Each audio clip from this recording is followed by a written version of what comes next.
नमस्ते दोस्तों, हमारा नाम डॉक्टर विक्रांत सिंह तोमर है। United consciousness project self incorporation USA Bharat और तपन चौरे फाउंडेशन की तरफ से आपका हार्दिक स्वागत है। दोस्तों, हम लोग योग सूत्र सीरीज का अध्ययन कर रहे हैं। आज 94वां सेशन है। हम अध्याय 4 कैवल्यपाद पढ़ रहे हैं। आपको जान के हर्ष होगा कि योग सूत्र सीरीज लगभग 2 साल पूरे कर चुकी है। 25 अप्रैल 2021 को पहला सेशन योग सूत्र का हुआ था। आज 23 अप्रैल 2023 है, तो हम लगभग 2 साल से इस महान ग्रंथ को पढ़ रहे हैं। आप सभी को बहुत बहुत बधाइयां इसकी। और बस अब 2 सेशन और बाकी हैं, उसके बाद इस ग्रंथ की पूर्णाहुति हो जाएगी। चलिए प्रारंभ करें। हमने अध्याय 4 में पढ़ा कि अध्याय 3 में हमने देखा कि क्या अष्टांग योग के बिना भी सिद्धि हो सकती है। तो जन्म, औषधि, मंत्र, तप और समाधि से भी सिद्धि प्राप्त हो सकती है। यह सूत्र 1 ने बताया। सूत्र 2 और 3 ने यह बताया कि इसके लिए शरीर को इसके लिए कैसे अपने चित्त को तैयार करें इस तरह की सिद्धियों को प्राप्त करने के लिए। सूत्र 4 से 7 ने चित्त के मूल में क्या है वो बताया कि चित्त के मूल में अस्मिता है और वो किस प्रकार हमें कर्मों में लगाती है, उस पर चर्चा हुई। सूत्र 4, सूत्र 8, 9, 10, 11 ये सब उस चित्त के भी भीतर जो गहरी वासना है उसकी इसने मीमांसा की। अगर सब कुछ वासना ही है तो मेरे हाथ में क्या बचता है? तो सूत्र 12 ने बताया कि वर्तमान आपके हाथ में है। सूत्र 13 ने यह कहा कि वर्तमान मेरे हाथ में तो है, पर किसी भी चीज की प्रकृति जो है वो मूलतः उसके भविष्य, उसके भूतकाल पर निर्भर करती है, क्योंकि कोई भी चीज होने से पहले अव्यक्त और सूक्ष्म स्थिति में मौजूद रहती है। तो आज जो हम देख रहे हैं वो भूतकाल में उसके बीज है। और पर हम देखते तो व्यक्ति को एक जैसा ही है। तो सूत्र 14 ने बताया जिसको आप व्यक्ति कहते हैं वो गुणों का एक यूनिक मॉडिफिकेशन है, और ये गुण बड़े ऐतिहासिक रूप से कई जन्मों से चले आ रहे हैं। इसीलिए वस्तु एक जैसा ही एक व्यक्ति नजर आता है, पर वो होता बहुत ज्यादा मॉडिफिकेशन से बनता है। तो फिर क्या सबको एक जैसी ही वस्तु नजर आएगी? तो सूत्र 15 ने बोला नहीं, ऐसा नहीं होगा। सबके चित्त अलग है, इसलिए वस्तु सबको अलग दिखेगी। तो क्या वस्तु काल्पनिक है? व्यक्ति के देखने पर निर्भर करती है। व्यक्ति उस वस्तु से क्या समझेगा उस पर निर्भर करता है, सूत्र 16 ने कहा। पर वस्तु काल्पनिक नहीं है, वस्तु रहेगी, आप देखें या ना देखें। तो मैं किस वस्तु को देखूंगा ये कौन डिसाइड करेगा? तो सूत्र 17 ने बताया जिसका प्रतिबिंब मुझ पे पड़ेगा वो मैं देखूंगा। तो चित्त की वृत्तियों को अंततः कौन देखता है? चलिए, जिसको मैं देख रहा हूं उसका मतलब मैं कौन? तो सूत्र 18 ने बताया चित्त का स्वामी देखता है, आंखें नहीं देखती, चित्त नहीं देखता। प्रतिबिंब भले चित्त पे पड़े पर देखता चित्त का स्वामी ही है। तो क्या जो चित्त है बिना चित्त के स्वामी के नहीं रह सकता? सूत्र 19 ने बताया कि नहीं, ऐसा नहीं हो सकता। कोई अंतिम दृष्टा तो होना ही चाहिए ना।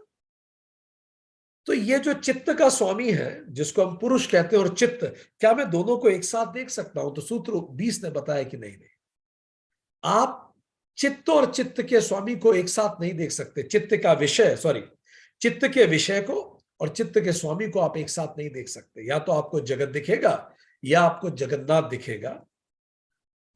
तो क्या ऐसा नहीं हो सकता कि कोई चित्त का स्वामी ही ना हो, एक ही चित्त दूसरे चित्त को देखे?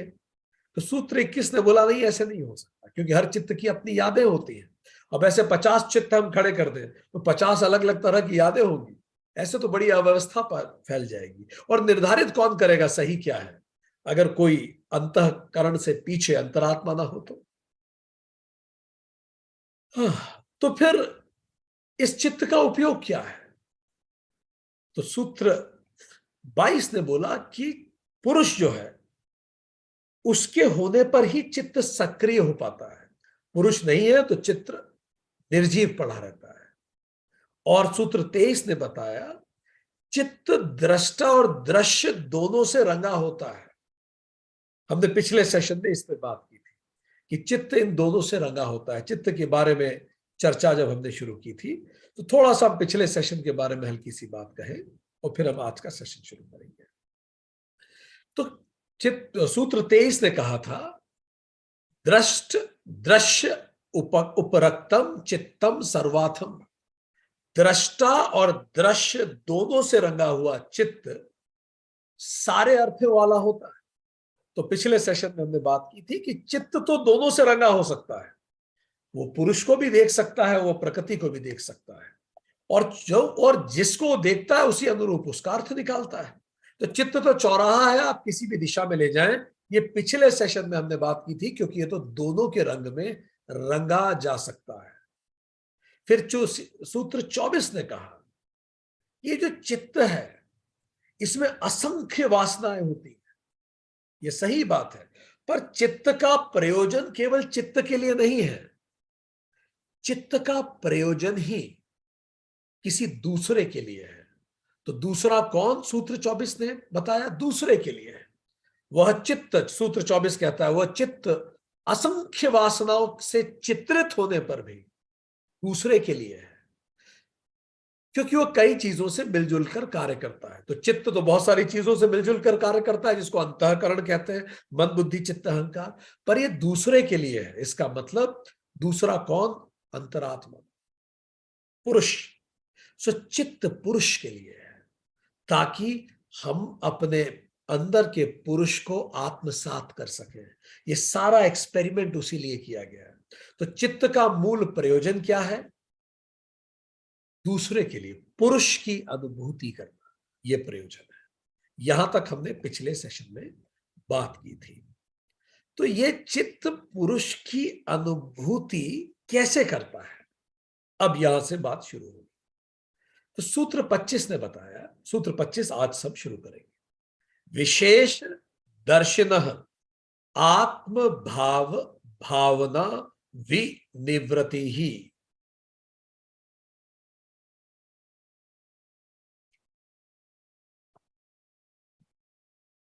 विशेष दर्शन आत्म भाव भावना विनिवृत्ति ही। पुरुष का ज्ञान कैसे होता है? तो यह सूत्र कहता है विवेक ख्याति के द्वारा पुरुष और चित्त में देखने से। इसी को कहा गया विशेष दर्शन। ऑर्डिनरी तरह से नहीं देखिए, विशेष रूप से देखिए। विशेष रूप से देखने का मतलब विवेक ख्याति के द्वारा देखें, उस विवेक से देखें जिसको भगवान बुद्ध ने विपश्यना कहा। विवेक ख्याति के द्वारा पुरुष और चित्त में देखने, जो भी देखता है उस देखने वाले की आत्म भाव भावना निवृत्त या समाप्त हो जाती है। आत्म भाव भावना विनिवृत्ति ही। क्या मतलब होता है आत्म भाव भावना का? प्रोजेक्शन, आत्म भाव, प्रोजेक्शन और feeling about one's own nature. जो मैं खुद के बारे में सोचता हूं उसको कहा जाता है आत्म भाव भावना। यहां जितने भी लोग क्लास अटेंड कर रहे हैं सब खुद के बारे में सोचते हैं, कैसे? मैं कौन हूं, भविष्य में क्या होगा, मैं इस धरती पे क्यों आया, जीवन का प्रयोजन क्या है। ये जो मैं खुद के बारे में प्रश्न पूछता हूं, खुद को जो मैं समझता हूं, इसको कहते हैं आत्म भाव भावना। आत्म भाव, the feeling about the nature of self is called atma bhava bhavana. I repeat, the feeling about the nature of self is called atma bhava bhavana. तो क्या है, फिर से समझेंगे। विवेक ख्याति के द्वारा जब आप विशेष रूप से देखते हैं तो देखने वाले की आत्म भाव भावना, all the questions about yourself निवृत्तः समाप्त हो जाते हैं।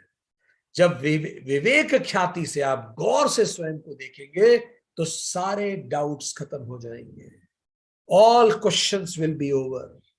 आप में से कितने लोग हैं 3 साल पहले आपको जीवन के बारे में जितने प्रश्न आते थे, आज 3 साल की यात्रा के बाद उन प्रश्नों की संख्या में एक रेस्पेक्टेबल संख्या में कमी आई है? हाथ खड़ा करेंगे आप? The questions of your life, have they reduced? The questions of you from your own life, have they reduced? तो महर्षि पतंजलि यही कह रहे हैं। जब आप विशेष रूप से देखेंगे तो आपके प्रश्न वो क्या कह रहे हैं? आत्म भाव भावना जो है वो अपने आप निवृत्त हो जाएगी। आप में से कई लोगों को ऐसा भी महसूस हुआ होगा कि ऐसा नहीं है कि उत्तर मिल गए, ये भी लगा होगा कई प्रश्न ही फजूल के थे, वो प्रश्न ही ठीक नहीं था। कई बार हमें प्रश्न भी ठीक से पूछना खुद से नहीं आता, तो कई बार प्रश्न गलत होते हैं और कई बार उत्तर मिल जाते हैं। वही महर्षि पतंजलि कहना चाह रहे हैं, विवेक विशेष रूप से देखने में। तो कई प्रकार के लोग, हमने पिछली बार बात की थी कैसे नास्तिक से हम आस्तिक की तरफ बढ़ते हैं। तो इस दुनिया में कई प्रकार के लोग मिलते होंगे आपको, हम आपको बताते जा रहे हैं। हमने पिछली बार भी बात की थी। कुछ लोग होते हैं जो सुनना ही नहीं चाहते, दे वो don't want to know anything. वो जो दिख रहा है वही हमने पिछली बार बात की थी, चारवाक जैसे, आई एम द बॉडी, इसके अलावा कुछ नहीं सुनना चाहते। आप उन्हें बोले भी कि चलो भाई क्लास में आ जाओ, वो नहीं आए, वो सुनना ही नहीं चाहते। सो कुछ लोग होते हैं दे डोंट लिसन, जानते होंगे ऐसे कई लोगों को आप। फिर होते हैं कुछ लोग जो इनसे थोड़ा सा ऊपर होते हैं, दे listen but they don't think. वो सुनते तो हैं गौर से, पर फिर आपाधापी में इतने बिजी हो जाते हैं, they don't think about it.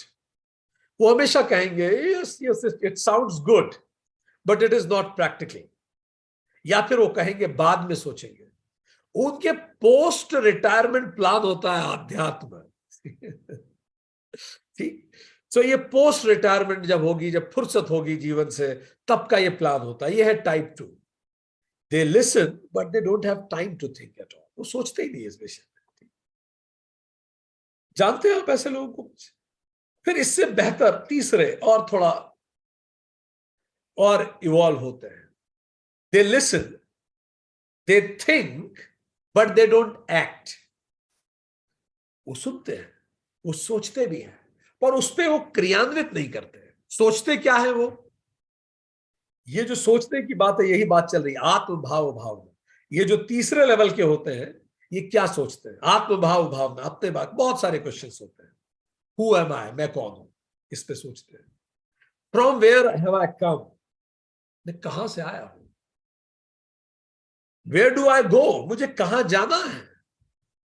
What is this world, ये दुनिया क्या है, ये पूरा क्या है, ये drama. How long will this drama continue, कब तक चलेगा।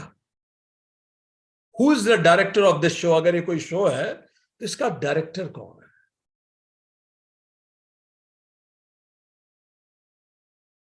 बहुत सोचते हैं इस विषय, चर्चाएं भी करते हैं, पर ये सारी चर्चाएं इंटेलेक्चुअल लेवल पे रहती है, एक्शन पे नहीं आ पाती।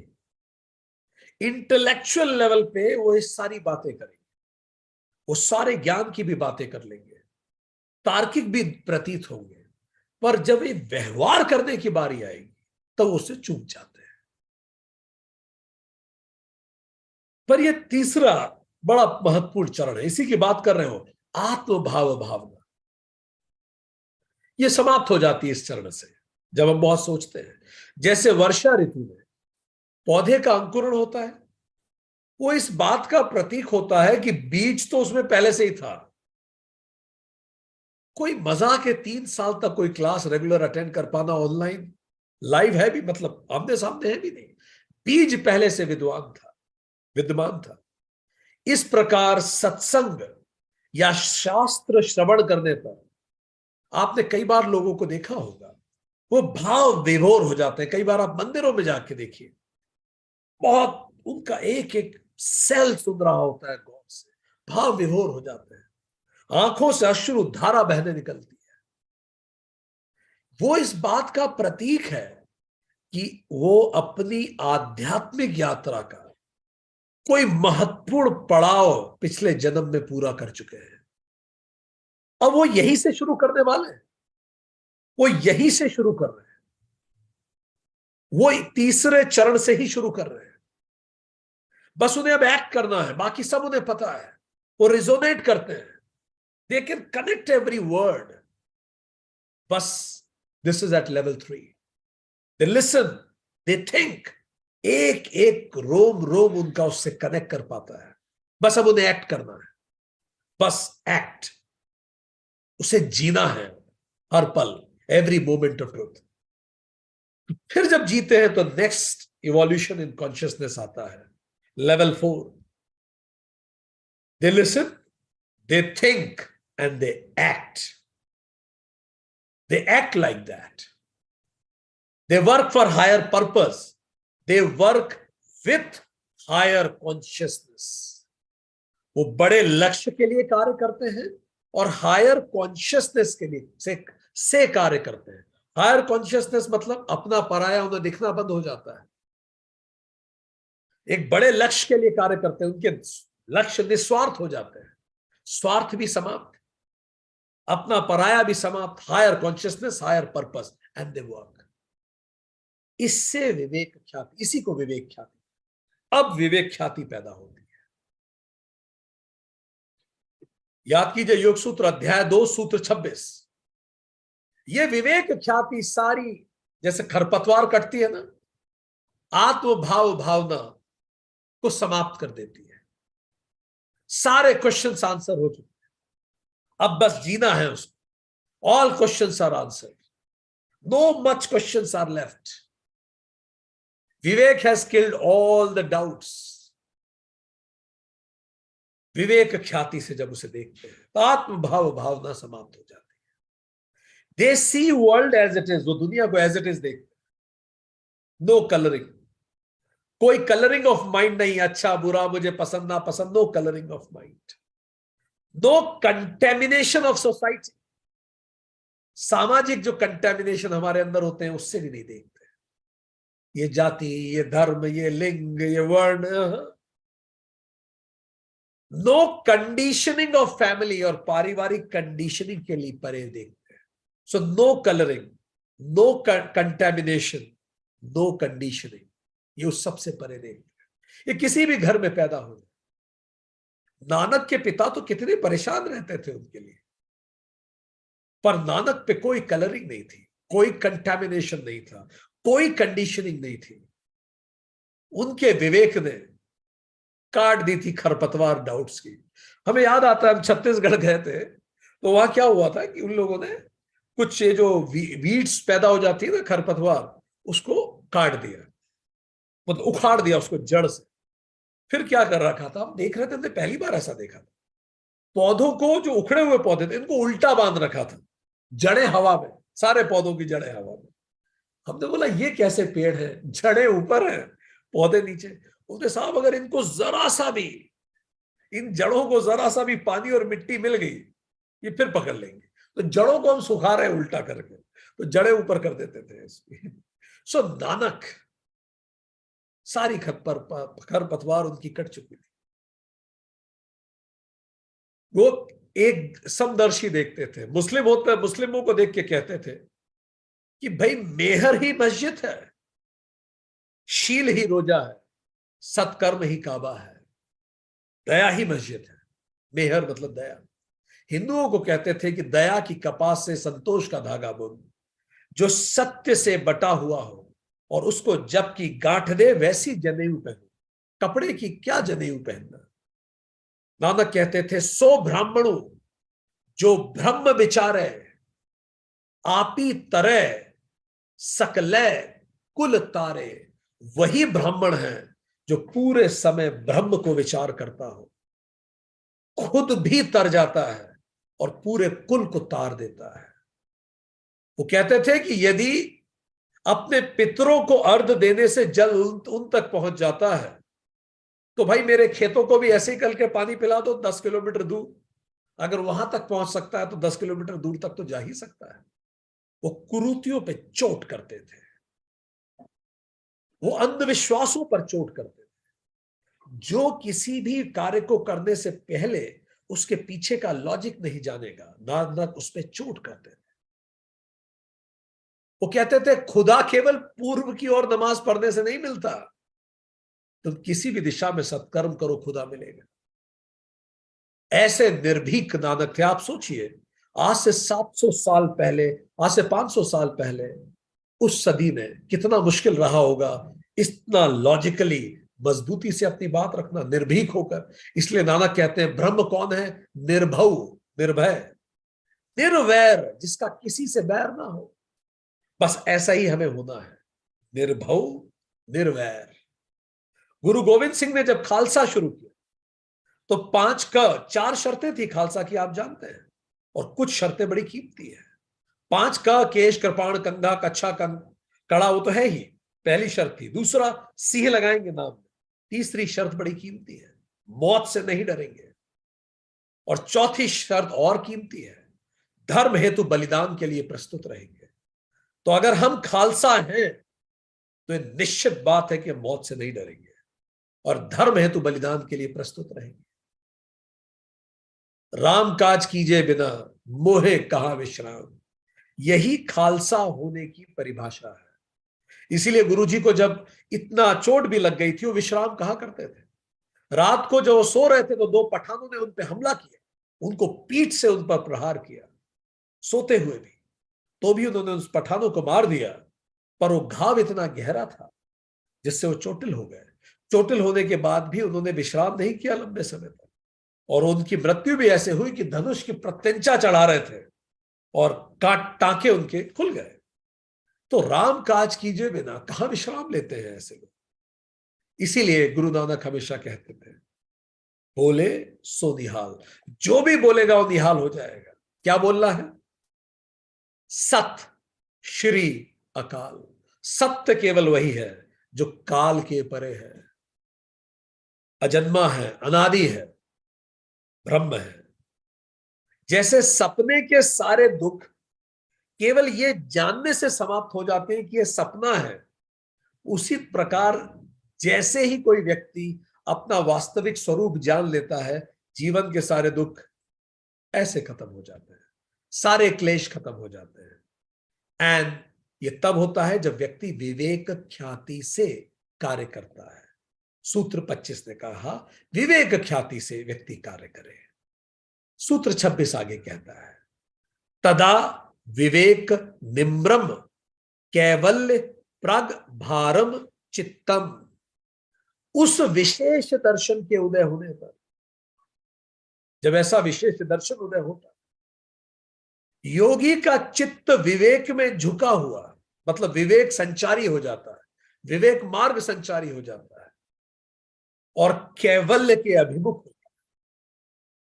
जब ऐसा दर्शन पैदा होता है, जब व्यक्ति इस तरह से देखने लगता है, तो अपने आप उसका जो चित्त है विवेक की ओर झुक जाता है और कैवल्य की ओर अभिमुख हो जाता है। शब्द यूज किया गया है प्रागभारम। प्रागभारम, प्रागभार का मतलब है ऐसी उठी हुई भूमि, एक ऊंचा प्रदेश। जैसे पानी बह रहा होता है, पानी बहता रहता है, पर आप देखेंगे जहां पानी बह रहा है, अगर कोई पठार है तो पानी उस पर नहीं बहता। तो क्या होता है, योगी का चित्त पठार जैसा बन जाता है। भोगी का चित्त बहता रहता है, पर योगी का चित्त अचानक पठार हो जाता है। उस पर चंचलता नहीं बह पाती, वो पठार जैसा हो जाता है। योगी के चित्त विवेक ख्याति का रूपी पठार होता है, उसमें जहां जल का प्रवाह जाके रुक जाता है, वो उसके ऊपर नहीं बह पाता, चंचलता रुक जाती है। धारा इस संसार की रुक जाती है। धारा का ही उल्टा राधा होता है। तो धारा रुकती है, राधा प्रकट होती है, योगी प्रकट होता है। तो इस प्रकार का चित्त होता है जब विशेष ज्ञान पैदा होता है। सूत्र 26 ने बताया, विशेष दर्शन पैदा होता है। विशेष दर्शन का मतलब all questions are answered, no doubt is left, absolute clarity. और क्लैरिटी क्या? कि केवल एक ही रास्ता बचा है, एक ही रास्ता, एक ही बात और कुछ नहीं। इस तरह की क्लैरिटी, मन की चंचलता सारी समाप्त हो जाती है, मन बिल्कुल समाधिस्थ होता है, शरीर से अलग हो चुका होता है। 1920 में घटना हुई काशी में।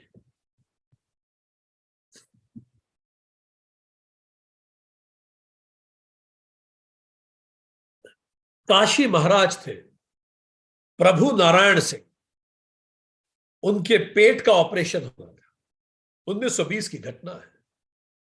उन्होंने कहा था कि मैं एनेस्थीसिया लेके ऑपरेशन नहीं कराऊंगा, क्योंकि उनका एक प्रण था कि वो ऐसी कोई चीज नहीं लेंगे जो उनके मस्तिष्क को प्रभावित करे, जो कंट्रोल कर सके उनके मस्तिष्क को। तो कोई भी सेडेसिव नहीं लेंगे वो। अब डॉक्टर परेशान, बिना एनेस्थीसिया के पेट चीर के ऑपरेशन, और वो ऑपरेशन भी छोटा मोटा नहीं, 1.5 घंटा चलने वाला था। बिना बेहोश किए इतिहास में ऐसा कोई ऑपरेशन नहीं। डॉक्टर ने मना कर दिया, पॉसिबल नहीं है। महाराज प्रभु नारायण सिंह बहुत बड़े योगी थे। वो इस कदर साधना में चले जाते थे कि चित्त की धारा का प्रवाह ही रुक जाता था, प्रभार आ जाता था। तो उन्होंने कहा कि मैं 2 घंटे तक समाधि में रह सकता हूं, तब तक मुझे शरीर का भान नहीं रहेगा, आपको जो करना है करो। डॉक्टर को फिर भी विश्वास नहीं हुआ। तो यह एग्रीमेंट किया गया कि डॉक्टर उनके हाथ पे एक कट लगाएंगे। ठीक, वो समाधि में चले जाएंगे, डॉक्टर एक छोटा सा कट लगाएंगे और वो देखेंगे कि कहीं कट से हल्की सी भी सेंसेशन हुआ, इसका मतलब आप जो कह रहे हैं वैसे हो नहीं पाए। तो ये सच्ची घटना आपको बता रहे हैं, बहुत मीडिया ने इसे कवर किया।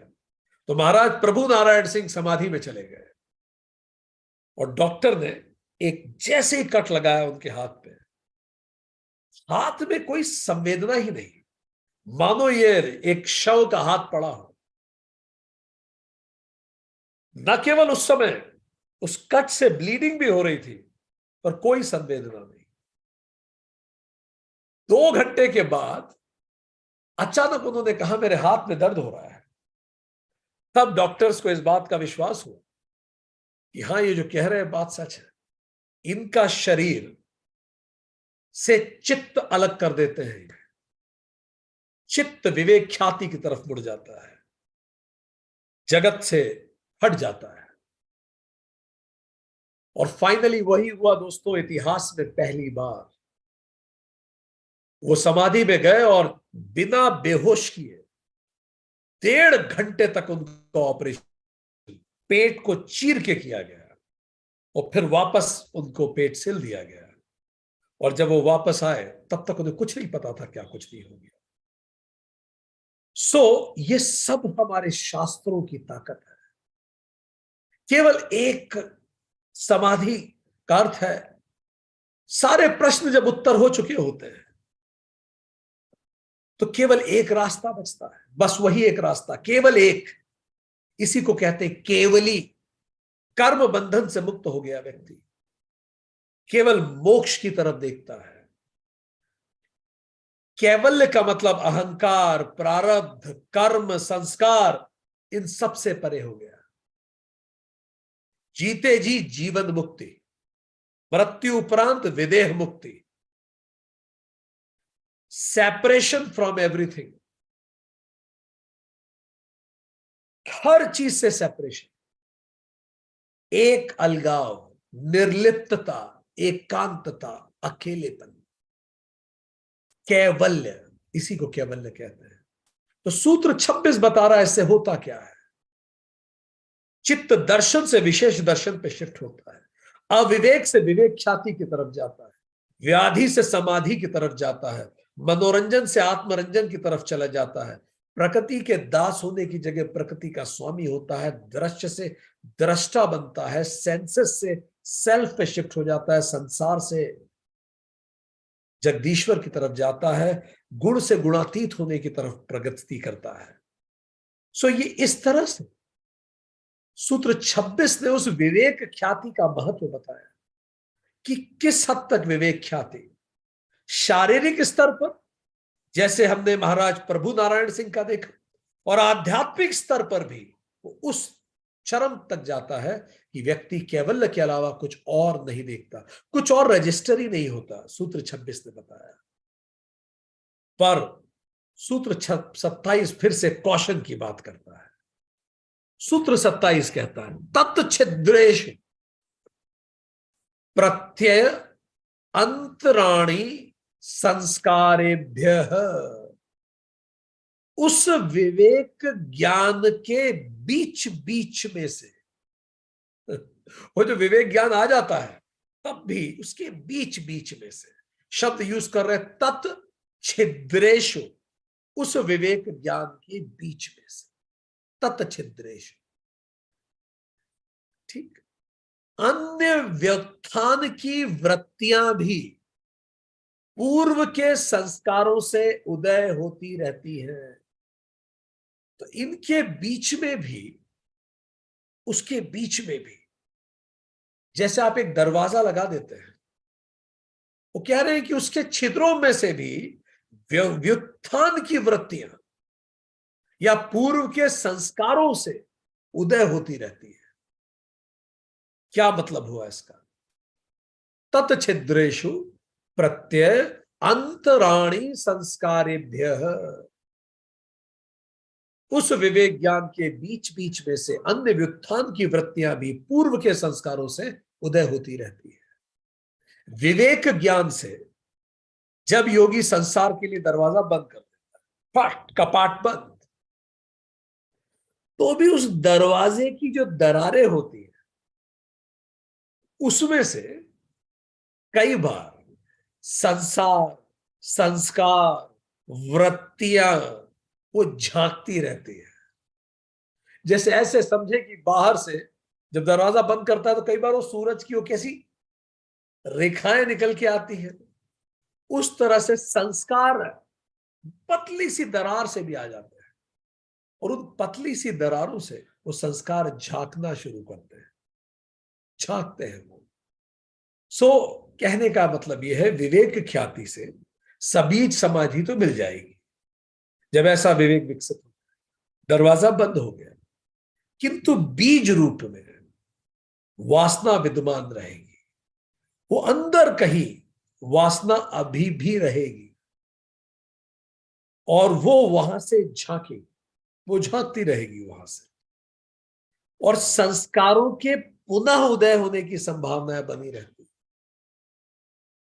योगी का अवचेतन मन में उसकी स्मृति रहती है, वो कभी भी वो फिर से जागृत हो सकता है, एनी मोमेंट वो फिर से आ सकता है संस्कार, पुराने संस्कार। जैसे कोई क्रोध पर नियंत्रण कर ले और सामान्यतः 90% जगह वो क्रोध ना करे, किंतु क्रोध के बीज तो अभी भी उसके अंदर है, वो पूरी तरह से भुने थोड़ी है, वो कभी भी पुनः अंकुरित हो सकते हैं, बस भूमि मिल जाए उन्हें वैसी। तो आप देखेंगे कई बार कई चीजों में हमने खुद में बड़ा इंप्रूवमेंट कर लिया, पर फिर भी वो कई बार वैसा हो जाता है बिहेवियर। सो कह रहे हैं ये होता है, जब भी आप खुद को डेवलप करेंगे तो आप दरवाजा भला बंद कर दें, पर छिद्रेश, पतले पतले छिद्रों में से व्यक्तित्व की वो चीजें झांकती हैं।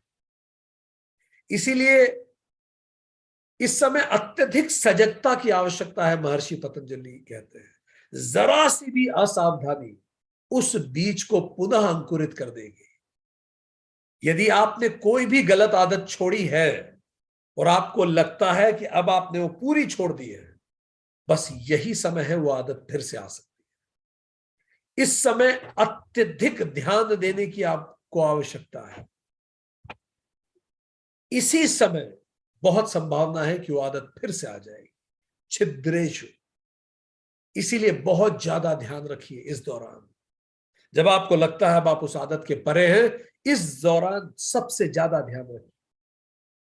जब योगी को सिद्धियां प्राप्त होती हैं तो वह उन सब भौतिक वस्तुओं को स्वतः प्राप्त कर लेता है जो कभी उसकी इच्छाएं थी, अब उसे मिल रही है, समाज उसे दे रहा है। किंतु अब उन सभी वस्तुओं के मध्य रहकर भी उससे निर्लिप्त रहना ये और ज्यादा कठिन साधना है।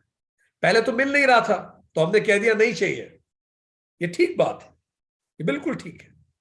अब मिल गया है, हम उसमें बैठे हैं, उससे घिरे हुए हैं, और हम कह रहे नहीं चाहिए।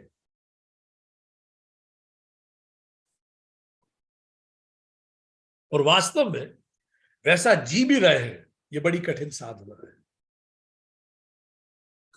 क्योंकि उन वस्तुओं के बीच में रहने रख के अपने आप को निर्लिप्त रखना ये बड़ी गहरी साधना। सीता जी के वनवास में कुटी थी, अभाव था, दिखता था उनका वनवास, पर श्री राम के वनवास अदृश्य था, महल था, प्रभाव था। उसके बीच में वनवासी की तरह रहना ये बड़ी कठिन साधना है। सो निर्लिप्तता रहना, श्री राम का 14 साल का वनवास से ज्यादा कठिन था तपस्वी वेश में वनवास करना। अभी अभी शादी हुई, सीता जी के साथ रहते हुए तपस्वी व्रत रखना 14 साल तक, ये कठिन साधना थी। जब सारी दशाएं उपलब्ध हो फिर भी आप खुद को रोक सके तो जाने की विवेक ख्याति सुदृढ़ हुई है। अन्यथा जरा सा, जब कोई ना देख रहा हो, एक हल्की सी छिद्रेशु, महर्षि पतंजलि ने बड़ा महत्वपूर्ण शब्द यूज, छिद्रेशु, कोई दबी कहीं छोटी सी भी वासना कहीं रह जाती हो। पूरी लंका जीत ली, सीता जी साथ में थे, विजय हो चुकी थी, वनवास समाप्त हो गया था, दोस्त को दिया हुआ वचन पूरा हो चुका था, सुग्रीव को शासन मिल चुका था, विभीषण को शासन मिल चुका था, सब कुछ हो चुका था। थके थे, 14 साल का वनवास था। लक्ष्मण ने प्रभु राम को कहा है, प्रभु अब जब सब कुछ हो ही गया है, कुछ दिन लंका में विश्राम करते हैं, फिर चलते हैं। श्री राम ने कहा, अगर हल्की सी उनमें वासना होती इस वैभव की, उन्होंने पहले बताया था जब उन्होंने अयोध्या छोड़ा था कि उनको वैभव की कोई लालसा नहीं है, अयोध्या तत्काल वनवास में निकल गए थे। ये दूसरी बार उन्होंने ये दिखाया। पूरी लंका जीतने के बाद जब एक दिन रुकने का भी लक्ष्मण ने कहा तो उन्होंने कहा, अपि स्वर्णमयी लंका न में लक्ष्मण रोचते, जननी जन्म भूमिश स्वर्गादपि गरियसी। भले स्वर्ग की ही लंका क्यों ना हो, लक्ष्मण इसमें मेरी कोई रुचि नहीं। जननी और जन्मभूमि स्वर्ग से भी ज्यादा प्रिय होती है। तो इसीलिए वो छिद्रेशु को हम ध्यान रखें। हमने पढ़ा था कैसे मच्छिंद्र नाथ जैसे महायोगी भी परकाया प्रवेश में स्वयं को भूल गए थे। हमने पढ़ा था कि बुद्ध पे मार का अटैक हुआ। ये छिद्रेशु को भरना बहुत जरूरी होता है। इसलिए जब आपको लगे आप जीत गए, बस वही पल है आप हारेंगे। ये 99 का सांप है, बस आप पहुंच ही गए तब ये डसेगा। जब आपको पूरा विश्वास है कि आप पहुंच गए तब ये आपको डस लेगा। तो इसीलिए महर्षि पतंजलि ने, देखिए, योग सूत्र जैसे अध्याय को खत्म करते करते भी बार बार चेता रहे हैं, ये छिद्रेशु से डसे, इसीलिए उन छिद्रों का ध्यान रखिए। सूत्र 28 आगे वो कहते हैं, हानम एशाम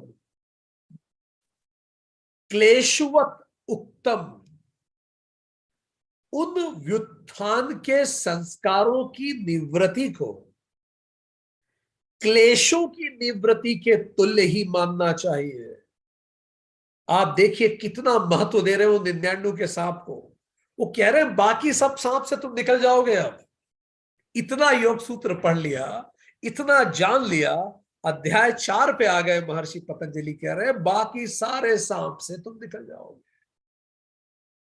वहां तो तुम अलर्ट हो, तुम हरा दोगे उन सारे सांपों, पर जिस पल तुम्हें यह एहसास हुआ कि तुम जीत गए, बस वही हारोगे। इसीलिए इस गर्व कभी ना करना है, इसमें हमेशा तपस्वी की भांति सजग रहना उस बीज के लिए, वो कहीं झांक ना ले, उसी को आगे जोड़ रहे हैं। हानम एशाम क्लेश व उत्तम। तो ये जो संस्कार है जो झांक रहे हैं ना छिद्रेशु से, उन व्युत्थान के, उत्थान के नहीं, व्युत्थान के, ये घेरेंगे आपको एक व्यू में फिर से, उन व्युत्थान के संस्कारों की निवृत्ति को कैसे खत्म करें। फिर उन जो छेद से झांक रहे हैं वो संस्कार जो जरा जरा से बचे हैं, वो कह रहे हैं उनकी निवृत्ति को क्लेशों की निवृत्ति के तुल्य ही मानना चाहिए। वो याद है हमने पहले पढ़ा था, 5 क्लेश, अविद्या, अस्मिता, राग, द्वेष, अभिनिवेश। वो कह रहे हैं इसको उसी तरह से डील करना है जैसे उनको सख्ती से डील किया था, बिल्कुल सख्ती से, सजगता से, ध्यान से, बिल्कुल सेम टेक्निक। सबीज समाधि के स्तर पर यदि इस समय, यद्यपि संस्कारों का बीज अब प्रभावित हो गया, अब संस्कार प्रभावित नहीं करते, मतलब गुस्सा हो भी कहीं अंदर पर वो व्यवहार में नहीं आएगा, कहीं नहीं आएगा, कभी नहीं आएगा। वो बीज प्रभावित हो गए। अब वो they have lost the capacity to influence the behaviour, इसीलिए वे कह रहे हैं प्रभावहीन है। वो वृत्तियां हो सकती हैं पर वो they have lost the capacity to influence, वो सब डॉर्मेंट हो गया। अब वो व्यवहार को प्रभावित नहीं, प्रसुप्त है। पर जैसे अभी हम कहीं पेपर में पढ़ रहे थे कि एक मेमोथ है, मेमोथ, उसका कहीं से एक डीएनए मिल गया है वैज्ञानिकों को, तो प्रयास कर रहे हैं उस डीएनए से फिर से एक मेमोथ बनाने का, जो एक्सटिंक्ट हो चुका है जीव, उसको फिर से पैदा करने का। बस एक डीएनए मिल जाए, वही एक एक जरा सी चीज फिर से पूरा विशालकाय जीव पैदा कर सकती है। बस वही बात है। क्यों कह रहे हैं कि ये जो छिद्र से झांकेंगे, इनको उसी शक्ति से कुचलना है जैसे पहले कुचला था, जैसे पहले तप किया था। बिल्कुल ढील नहीं देना। ये बिल्कुल नहीं सोचना कि यार अब तो मैं 2-2 महीने, 1-1 साल बिना इसके रह लेता हूं, इस गलत आदत के, अब तो बिल्कुल मैं इससे सावधानी हटी, दुर्घटना घटी, महर्षि पतंजलि कह रहे हैं। सो ये हो सकता है कि ये जो सब ये बीज हैं अब योगी के व्यवहार को प्रभावित नहीं कर पा रहे हैं, ठीक, किंतु इस स्टेज पर भी वही सावधानी के साधन अपनाने होंगे जो क्लेशों के समय हमने अपनाए थे। क्लेश क्या है? अगर आपको पढ़ना है तो योग सूत्र सेशन 32 से 34 तक का अटेंड कीजिए, ठीक है। अविद्या, अस्मिता, राग, द्वेष, अभिनिवेश, इन सब पे हमने चर्चा की थी, ठीक। क्या क्या तरीके अपनाए थे याद कीजिए। सूत्र थे अविद्या सूत्र 2.5, अस्मिता 2.6, राग 2.7, द्वेष 2.8, अभिनिवेश 2.9। तो क्या कह रहे, सेम मेथड अपनाइए। क्या मेथड्स थी? हम उस मेथड्स में नहीं जाएंगे, केवल आपको नाम फिर से उन मेथड्स की याद दिलाएंगे। क्या क्या मेथड्स थी हमने उस समय पढ़ी थी। पहली, सूत्र 2.10, प्रति प्रसव, काउंटर इवोल्यूशन, हमने पढ़ा था इसको। कर्मयोग, उपासना योग, ज्ञान योग, इन 3 को हमें यूज करना है। और जानना है, योग सूत्र सेशन 35 अटेंड कीजिए। दूसरी टेक्निक क्या थी? ध्यान योग, मेडिटेशन, ये जारी रखिए। योग सूत्र सेशन 35 में इसके बारे में भी चर्चा है।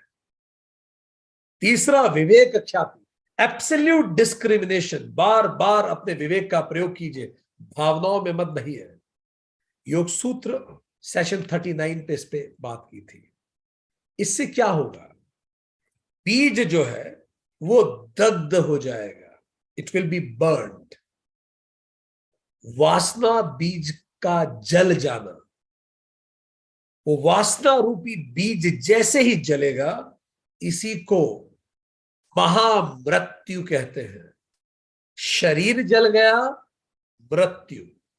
वासना का बीज जल गया, ये ऑर्डिनरी मृत्यु नहीं है, ये महामृत्यु है। क्यों ये महामृत्यु है? शरीर जल गया तो ये काया खत्म हुई है, पर संस्कार और वासना अभी भी जीवित हैं, वो मुझे फिर लाएंगे। अगर वासना जल गई तो फिर ये महामृत्यु है। अब इस मृत्यु के बाद पुनर्जन्म नहीं है।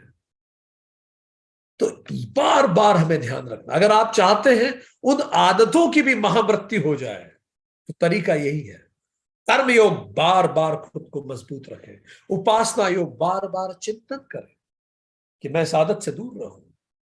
ज्ञान योग, बार बार उसके नुकसान पे विचार करें, वो न करने के फायदे पे विचार करें। ध्यान योग, सजग रहें, विवेक ख्याति हर समय भावना की जगह बुद्धि का प्रयोग करें। आप देखेंगे महामृत्यु हो जाएगी उस गलत आदत की भी, और धीरे धीरे इसको अगर हम जीवन में अपनाएं तो वासनाओं की महामृत्यु हो जाएगी। वो एक छेद।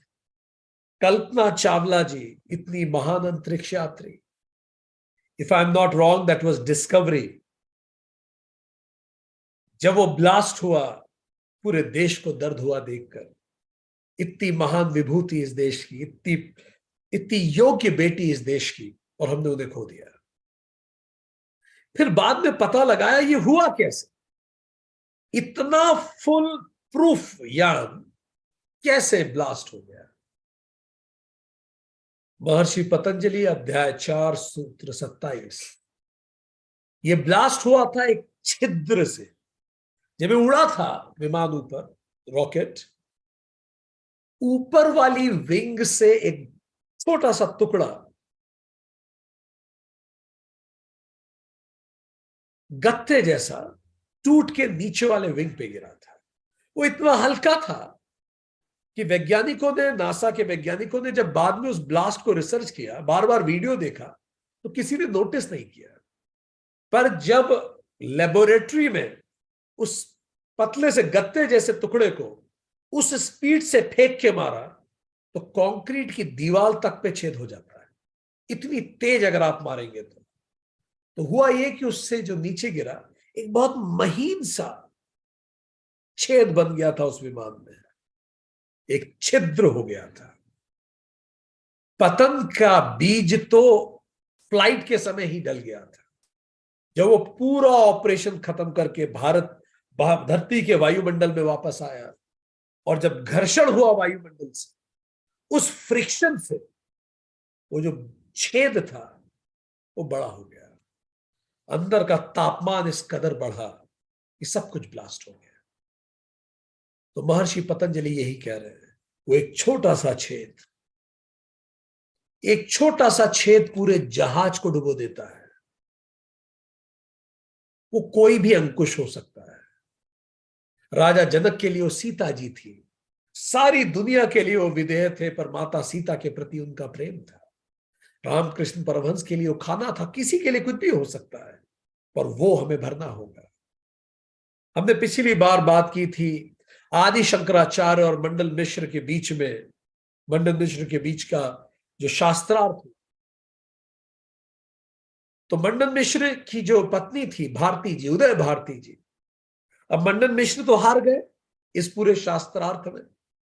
तो जैसा निर्धारित हुआ था, मंडन मिश्र और उनकी पत्नी दोनों ने संन्यास ले लिया और वो आदि शंकराचार्य के साथ चल दिए। उदय भारती तो महाज्ञानी थी, विदुषी थी, तो जहां गई वहीं काशी में, और जहां जहां गई उनके भी बहुत डिसाइपल बनने लगे, बहुत सारी महिलाएं उनसे ज्ञान प्राप्त करती थी। एक बार वही एक बुजुर्ग व्यक्ति रहता था जहां ये उदय भारती जी थी। ये जो बुजुर्ग व्यक्ति था, इसके बारे में फेमस था, ये ब्रह्म ज्ञानी है,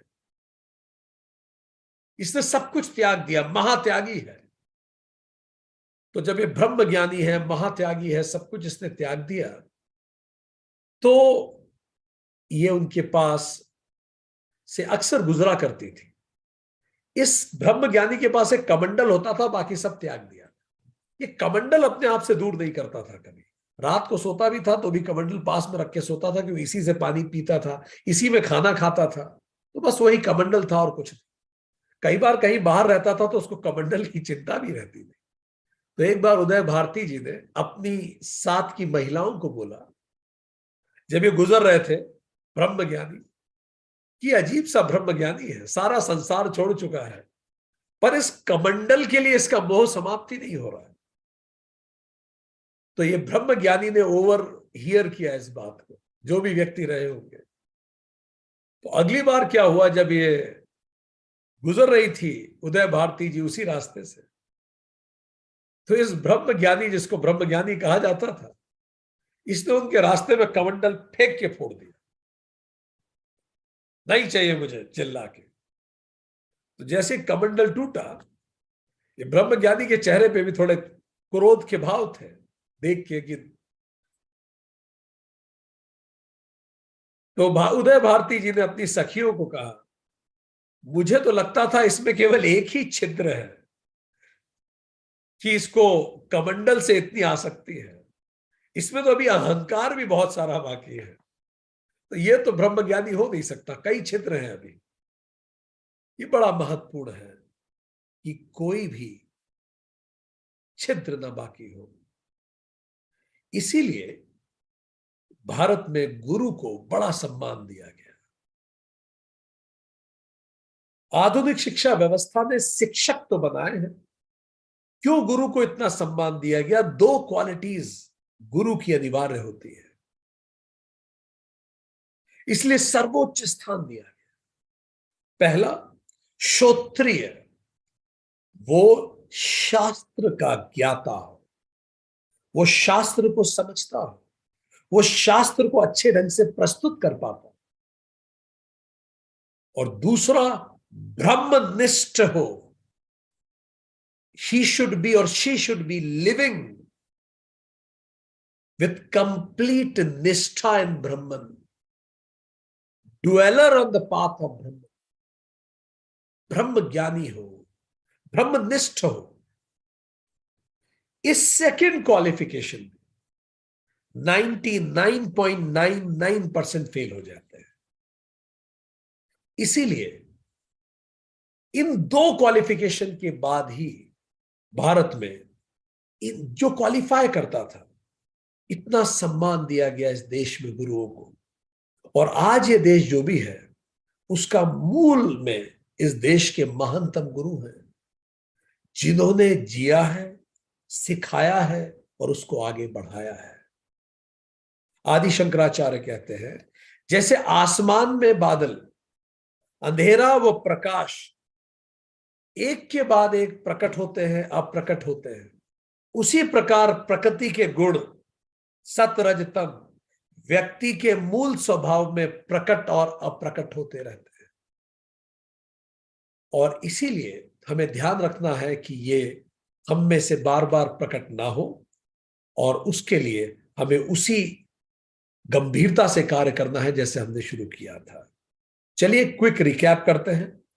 सूत्र 25 ने हमें बताया कि विवेक ख्याति से जब हम देखते हैं तो हमें आत्म भाव भावना से निवृत्ति हो जाती है, और आत्म भाव भावना से निवृत्ति हो जाने के बाद व्यक्ति में कोई कलरिंग, कोई कंटेम्पलेशन और कोई कंडीशनिंग नहीं बचती, जैसे हमने नानक जी की बात की। सूत्र 26 ने कहा कि इस तरह के विशेष दर्शन के पैदा होने से उसका विवेक, उसका चित्त विवेक संचारी होता है और कैवल्य में अभिमुख हो जाता है। प्रगभार, जैसे पठार उठ जाता है, चंचलता वहां जाके रुक जाती है, और कैवल्य केवल एक दिशा में, वो केवल एक दिशा में वो आगे बढ़ता है, वो है अपने मोक्ष की दिशा। सो वो विशेष दर्शन के कारण ये संभव हो पाता है। सूत्र 27 ने कहा, पर ध्यान रखने वाली बात यह है कि विवेक ज्ञान के बीच में से भी छोटे छोटे छिद्रों से पुराने संस्कार पैदा हो सकते हैं, और ये होके वापस इंसान को लील जाते हैं, जैसे निन्याणु का सांप होता है। सूत्र 28 ने बताया कि इन व्युत्थान के संस्कारों की निवृत्ति को भी उसी प्रकार किया जाना चाहिए जैसे पहले हमने क्लेशों की निवृत्ति की थी। और जब हम उसी गंभीरता से उसको करते हैं, तब स्वतः रूप से हम अपने जीवन के लक्ष्य की प्राप्ति को निश्चित करते हैं। आज के लिए इतना ही। Thank you very much.